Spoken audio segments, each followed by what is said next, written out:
Welcome, everyone, to People on Dating. I'm your host, Will Morales. And for those of you who are tuning in for the first time, this podcast is about the ups and downs of dating and how to navigate through it.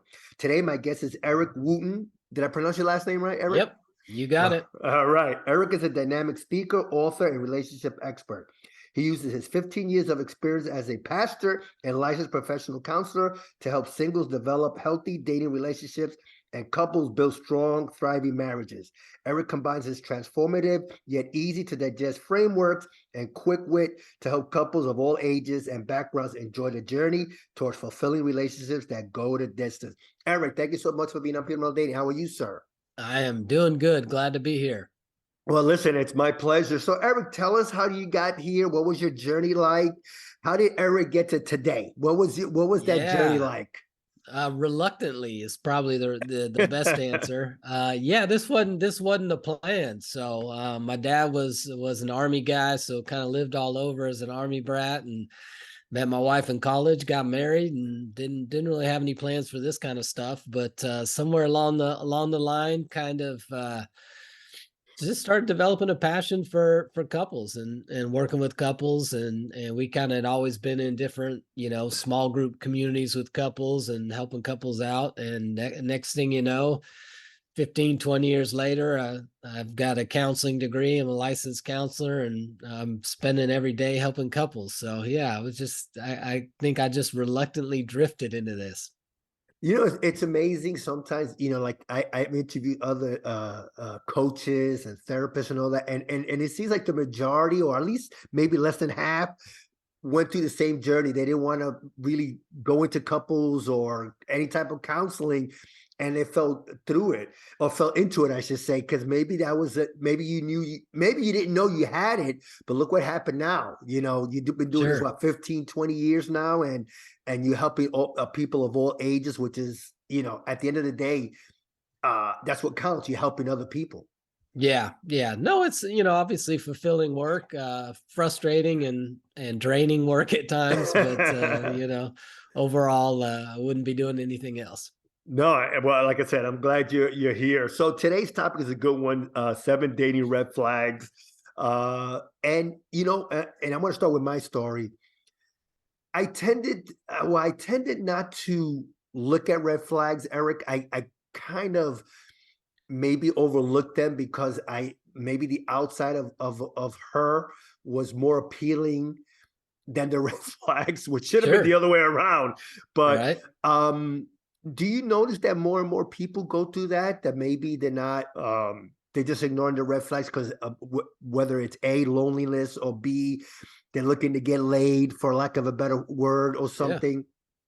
Yeah. In your journey, have you noticed that maybe just people just don't ignore the red flags? Yeah, absolutely. I think it's very rare that people just don't see them. There are some people that like, oh, I didn't see that, or I didn't know that was a red flag. I think a lot of people, you're focused on how you're feeling in the moment, how the person is making you feel. You're, probably focused on the wrong things. And so I think it's the idea. A lot of people date with their heart only, and kind of put their head on the sidelines. And so I think it's a process of how do you date with your head and your heart.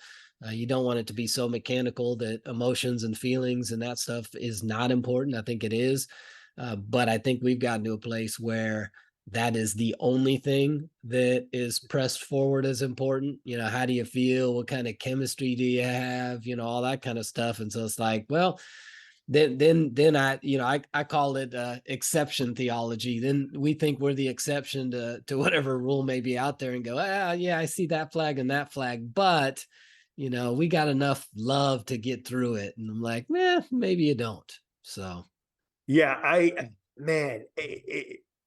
think when you go through that, or like I went through that, when I look back, sometimes I beat myself up.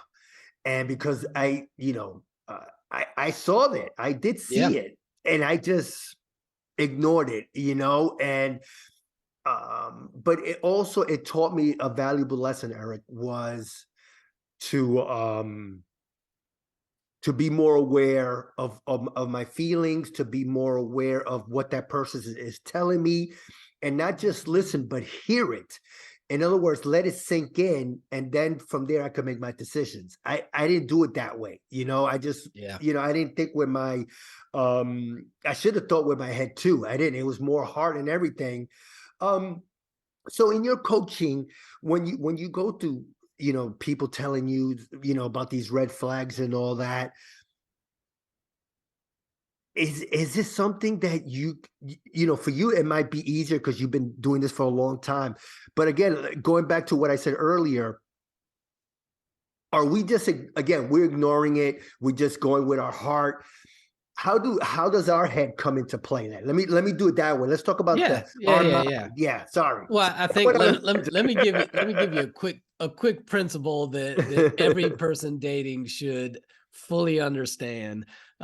Is just the idea that the good doesn't always last and the bad often gets worse, right? Mm, And so, and I don't say that to be a downer, like, crap, we got good stuff, it's not going to last. It's right. just the reality of what dating is, right? Mm, Dating's a different game than marriage, and I think that's part of our problem is our dating practices, habits, and focus set us up to be failures in marriage because a different skill set, different mindset. But for a lot of people, I think they think the opposite, which is, oh well, the good stuff's always going to be there, and then this bad stuff, if we can work on that, we'll be in good shape. And mm, that's why when you say, man, I saw some flags but I overlooked them, well, yeah, because you had some good stuff and you thought if the good stuff keeps and gets better and we can eliminate the bad stuff, we'll be in great shape. But the reality is, you know 10 out of 10 times it's the opposite. The great stuff wanes a little bit because we're on our A game, we're bringing our best foot forward, we're doing everything to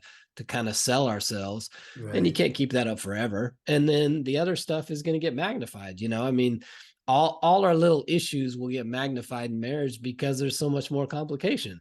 We got to start sharing finances and making parenting decisions. You know what I mean? The Yeah, stuff that there's relational realities in marriage that don't exist in dating that are going to bring out worse aspects of ourselves. So let me say that first, and then I yeah. think now let's go to the head side. I think there's I think part of it is the world has over romanticized relationship and marriage in general. And so I think we are setting ourselves up. We believe based on what's put out there that there's one person who, can be our everything. Our Right. our best friend, our business partner, our closest confidant, our emotional support, our passionate lover. Mm, It's like it used to be that was your community provided all of those things, right? And so can your spouse or partner provide a lot of those things? Absolutely. But I think the expectation we have of what they can provide is unrealistic, and so we go in with unhealthy expectations. And so I think that's where our head gets in the way. There's real ways to know somebody, yeah. to know if you're compatible with somebody, to evaluate a relationship. But I think we should evaluate our relationship based on values rather than affection or feeling. Right, a lot of times we're evaluating the quality of the relationship by how we feel about the person, and if you don't have lined up values, shared values going in the same direction, feelings only take you so far. Wow. And I think you hit it right on the head. Feelings only take you so far. Um, yeah, because like I said, I went through that. So, now you hit it on the head because again, how, my feelings went far, but the bad just kept on Yeah. being extended, if that makes sense. Yeah. So And I the definitely the get it bad is now. going to impact your feelings as well, right? I Oh my mean, God, yeah. Okay, so let's get into the seven dating okay. red flags. So do you want to go from seven to one, Yeah, no, or I'll this? just throw out one and we could chat about it and Yeah. then move on to the next one. Yeah, obviously I was saying to you before the show started that yeah, there's probably 122 red flags, I but know we'll you just told we'll me just that. That was funny. identify seven to maybe look for. So I would say that the first one is just that the person has strained or absent relationships with family. I think uh, this is one of those areas a lot of times where we discount there needs to be consistency in a person's life. mm, So when when someone's, and again, this is where we always think we're the exception, right? And so it's like, well, yeah, they don't get along with their family, and yeah, they don't have too many friendships, but man, we're great. And I'm like, okay, but we might want to talk about why do they have strained or absent relationship with their family. Now, there Mm, may be the 1% in the world who legitimately have a family so dysfunctional and unhealthy and toxic that it makes good sense not to be involved with them. I right. get it. That's very rare. When you see somebody that, isn't close to their family or easily writes people off, doesn't know, to me, that's a red flag, because they're like, okay, you either don't know how to resolve conflict, you don't know how to forgive, you don't know how to manage relationships. It all starts in the family, and a lot of what we learn is from our family of origin. And so I think if you see somebody and they're not close to their family or not in any relationship with family, that's a red flag. And Yeah. let me just say this on the red flags. Red flags doesn't mean, oh, someone goes, oh, that's my person, I'm out. Red flags means let's talk about it. Like there Okay. might be a legitimately good reason for this red flag. To me, it means let's talk about it. Okay. So let me just put that out there so somebody doesn't hear one of these and go, "Oh, that's my partner. I'm out." Well, no, that's a good opportunity to talk to your partner about this issue, and see what's behind it. Right. So I like what you said, though. Somebody in the family could be toxic or whatever, but if you don't confront it and talk about it, at least with that family member, because I went through that where I had some issues with my sisters. But when we talked about it, it did resolve, Sure. but it took a while from my point of view because I just saw them as users. But then when I talked about it and I realized, okay, I didn't see it from their side. I didn't, I get it now. And, I won't say we have a healthy relationship, but we do talk on the phone. We do text each other every once in a while and all that. So yes, I definitely agree with family. It could be toxic and all that, but if you're not talking about it, then what's the point? I Yeah, mean, and yeah. and if somebody's willing to just write off family members when things don't go well, or just avoid them and not talk, they're going to do Yeah, that to you at some point. So I think yeah. part of what we got to understand is there should be consistency across a person's life. And so if you're seeing an inability to manage relationships in one area, family, it's probably going to translate into your relationship at some point. Yeah. Okay. So let's get to the next one. Yeah, number two, I would say somebody that describes themselves as quote private. Uh, So this I hear a lot, more so on the men's side. I hear a lot of women talking about men they're dating, and the men are quote private, and I get it.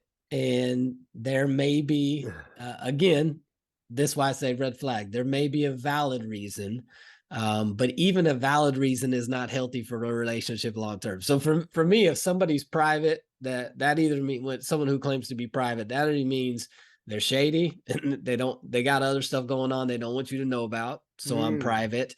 That means they don't want accountability, and I yeah. don't want someone holding me accountable for my actions or what I do, which is unhealthy. Or, number three, maybe they've been hurt by others, and so they just are untrusting of others.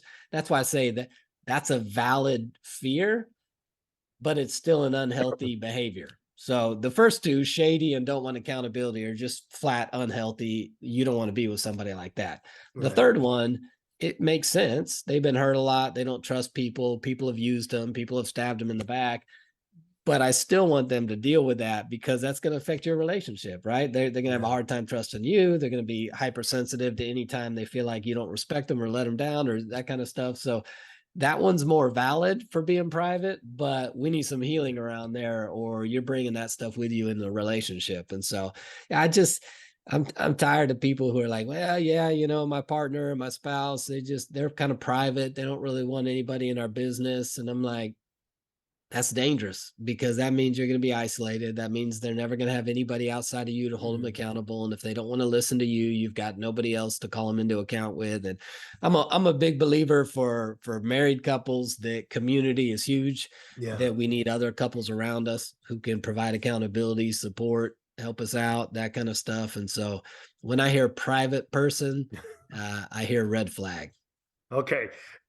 Is it possible then, let's go on the man's side, Sure. that if you reveal yourself too much or reveal too much information, could that cause a red flag to a woman? If you're, if it's, if you talk about some maybe your past relationships, which I try not to, I try not to. Or they reveal maybe their finances are not as, I mean, are there some things you could talk about at the beginning, and there's some things that, Yeah, I mean, I think, so you know yeah, where I'm I going? think the Okay. healthy progression of a relationship is where we keep circling back to the same topics, but at greater Yeah. depth, right? I think it is unhealthy to start a relationship and, just give somebody the depths of your heart and soul and, stuff, because you don't know if you can trust them, right? And so Right, I right. think this may be another topic for another show, but we'll just throw it in here quick. I think there's a continuum of healthy dating where Right. and there's a guy, I forget his name, he's a PhD, that came out with this framework for healthy dating basically, but he said we should he's got 5 words. No, we got to know somebody before we second trust them. Mm. We got to be able to trust somebody before we rely on them. We got to be able to rely on them before we commit to them. And then after all those 4, the last one is touch. So he basically says we shouldn't be having sex with people that we don't know, trust, rely on, or commit to. So Right. basically, he's got this relationship dynamic that anytime we move the lever too far in one of the later ones than we have in the earlier one, we find ourselves in trouble. So Mm. back to, yeah, I mean, when you don't fully know somebody, you don't want to trust them with information that is Yeah. private and vulnerable and sensitive. We should keep coming back to it. So like Right. let me just give you a quick instance. So you and I are dating and we're first talking, and I have a real difficult background with my family. Right. I can start on the surface and be like, yeah, things with my dad weren't always the greatest growing up, and sometimes things were tough. I can leave it there. As our Okay. relationship progresses, I can let you know that, we often got into arguments and that got physical at times. As we continue to, know each other, I may let you know that he was an alcoholic and abusive to my mom. And you know what I'm saying? So but I can give you different levels as our relationship progresses. I don't need to Right. tell you on day one, the whole business. Dad was an alcoholic, often beat mom. We didn't get along. He kicked me out of Yeah. the house when I was 15. And, I don't need to give you all that stuff. Right. Again, that's not my story. If anybody's listening and says, Right. oh, Right. Right. but That's not Eric's story. He's just giving an yeah, example. my dad was great. None of those things. So, but yeah, so I think there's wisdom in what we reveal as a relationship grows and we know and trust somebody. Yes, you can get too vulnerable too quick. Okay. No, that sounds good, because I put my foot in my mouth a few times. So so all right. So number 3. So we got absent from family. I'm a private person. And what's number Number 3? 3 is someone that has a hard time saying sorry. Ah. Listen, relationship is full of moments of hurt, pain, disappointment, frustration, letting each other down. And I think when you got somebody that just struggles to say, I'm sorry, here's what's going to happen ultimately. One, I think that's, red flag. They can't take ownership. Maybe they, have a hard time with you having feelings about stuff. But ultimately, what's going to put you in a place of is you're going to at some point feel like they don't validate or understand how you feel, right? Because every Mm. time you bring something to them, hey, when this happened, I felt XYZ. If they don't have the ability to empathize and validate with you, they're not going to say sorry. We need to have the Mm. ability, even if I wasn't trying to do that to you, even if that wasn't my heart, I've got to have the ability when a partner brings something to me to say, hey, I'm sorry. Sorry I made you feel that way. Right.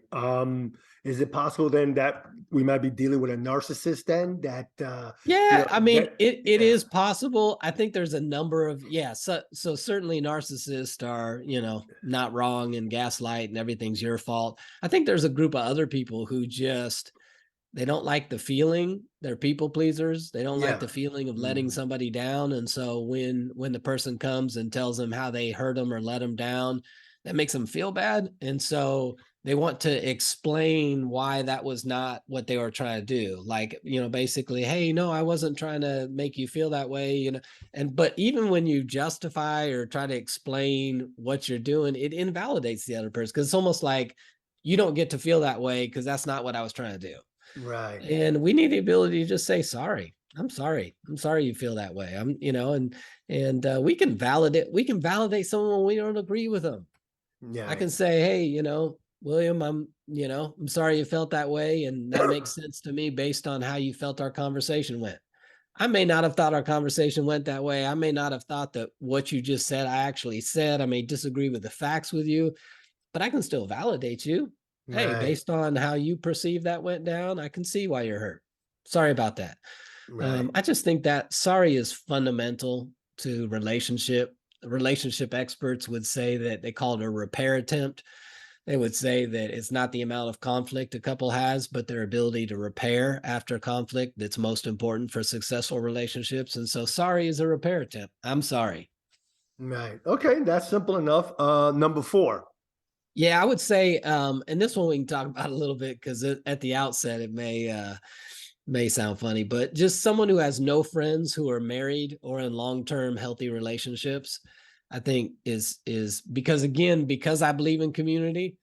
I think if you're dating somebody and the only people around them are also single, haven't been in long-term relationships, you know, those are the people who are in their head. Those are the Yeah. people who you're going to be counting on to support and fight for your relationship, and they're probably not. Usually what happens is those are the people where, relationship isn't going well, and your boyfriend's five single buddies are like, you don't deserve this. Come out with us, man. Let's go enjoy ourselves. Let's do this. So I think we need other healthy people around us doing what we're trying to do to help us get where we're trying to go. And that's relationship. I think that's business. I think that's anything you want to do in life. You want people around you who are trying to do the same thing as you, and even some who have done it. If I want to build a business, I want to be around some people who have had successful businesses, not a bunch of failed entrepreneurs, right? So Yeah. Okay. So this one number four is we say no friends, like yeah, I real. mean, I'm just saying if you're in a long-term relationship, or you're in a relationship with somebody that you're trying to build long-term, and they don't Sure. have anybody around them Gotcha. Gotcha. doing the same, if that makes sense. Yeah. No, it does. It does. It Okay. does. Because it's funny. I never thought about it that way. But if you do have a bunch of single friends and you're the only one that's married, uh, and you're gonna have some type of influence on them if they don't fall for it, right? I'm saying, yeah. Go ahead. No, yeah, I was Oh, just nodding. I agree with you. okay. So because like you said before, oh man, she's not right for you, man. Why don't you just hang out with us? We're gonna go to the bar. There's gonna be six of us, and you're number seven. All of a sudden, you're hanging out with six single friends. You're the only married person, but then all of a sudden, they might try to influence you, like, hey, talk to that girl. Go ahead, and Absolutely. and then shit goes, as they say, shit hits the fan. Yeah, they're not going to be advocates for and fighting for your relationship. Right. That's like if you got, if you're married and you got married buddies who love cheating on their spouses, that's probably not the guys you want to be taking a road trip to Vegas with, right? Yeah.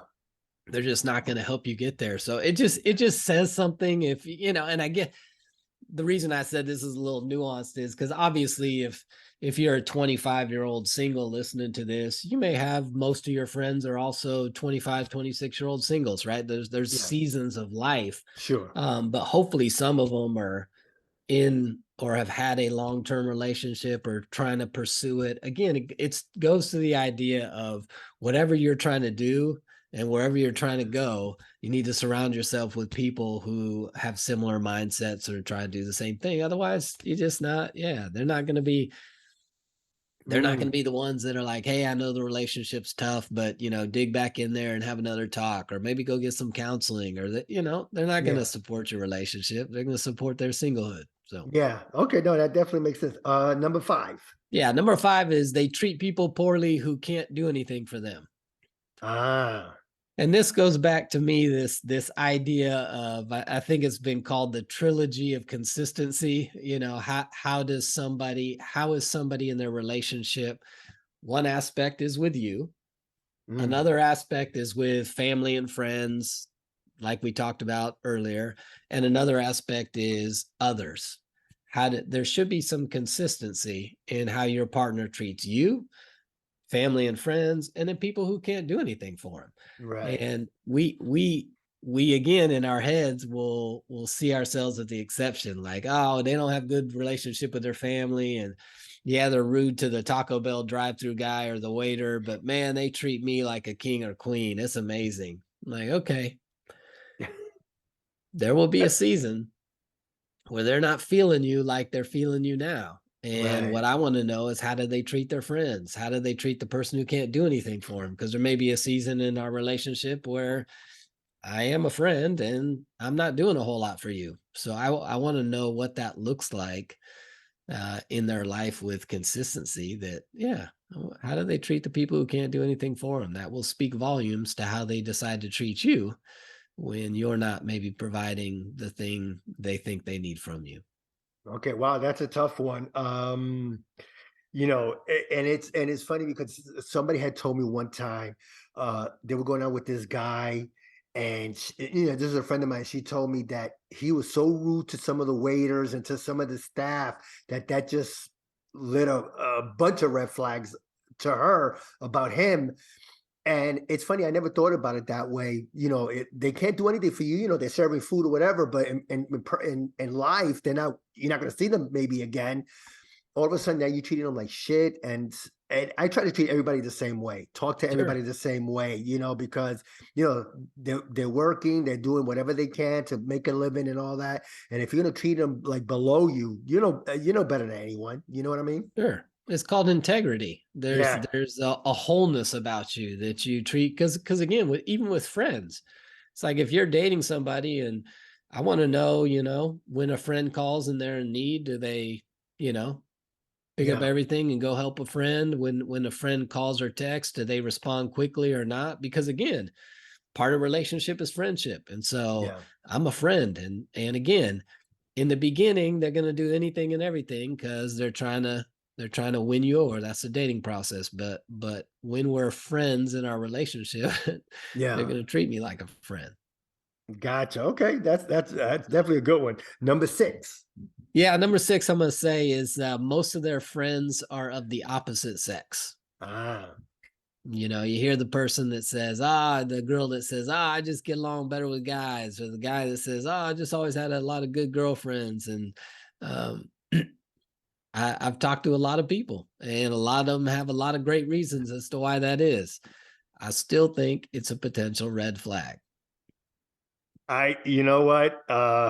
I remember this woman that I knew, and she says, "Oh yeah, I only got male friends," and I was like, and I need my boyfriend to understand that I only have male friends, and at the time I said, boy, I don't know if I would like that if I was to date someone like that, that has nothing but male friends. I mean, to me, that's like having I think Chris Rock said it in one of his stand-up. It's like a just in case boyfriend or a sleepy party. You break the glass and okay, he's there. I'm cleaning it up a little bit though, Sure. Eric. Yeah. but Yeah. but yeah, I'm with you on that one. I wouldn't be too much of a fan if I know a Yeah. I girl just has think nothing but male if we're, friends. and again, I've talked to a lot of people about this, and a lot of well-meaning people that I'm good friends with that are in this boat, and they, in their mind, it's innocent. And well, I just, I've heard girls say, well, a lot of women are catty and I don't like that, and guys are just easier and more simple to get along with. But I think at the end of the day, if we're really honest with ourselves, there's just a different dynamic. Right. And with people of the opposite sex, there's a different dynamic when you're having a conversation. A compliment from you versus a compliment from some girl probably feel a little bit different and hit a little bit different for me. Yeah. And so I just think, sometimes that could be a red flag for you. And there's a whole bunch of other ideas I have on that as you get into marriage and even outside of the obvious, you know, infidelity. I just think when you got a opposite sex, good friend of the opposite sex, it's an easier place to talk. It's an easier place to vent than your own spouse. And so having those is going to rob your relationship of even emotional intimacy. You know, if I've Right. got some good girlfriends that I talk to all day long about my frustrations and my dreams and all that stuff, and then I get home, I really don't need to talk to my wife about it because I've already kind of fulfilled that need. Yeah. And they're always going to be more supportive, right? Than someone you're in a relationship with is, you know, who is actually going to probably be critical of some of your ideas. You know, if I tell my wife tomorrow, hey, I'm thinking about, you know, quitting my job and starting a dog grooming business for three-legged dogs, and, you know, wife would be like, how are we going to pay the mortgage there, buddy? And but if Yeah. I've got a friend of the opposite sex, she'd be like, oh my gosh, that's such a great idea, Eric. You have such a love for animals. What an awesome guy. You know, that she's got no skin in the game. And so Right. I think those opposite sex friendships can rob a relationship of emotional intimacy at the very least, let alone all the other stuff. So again, Yeah. I think it could be a red flag. Probably people who are listening who are that person are like, ah, that's not me. Okay, no, we can at least Eventually talk it about will be. Eventually it will it. be you. We can talk about it. Yeah. And number seven?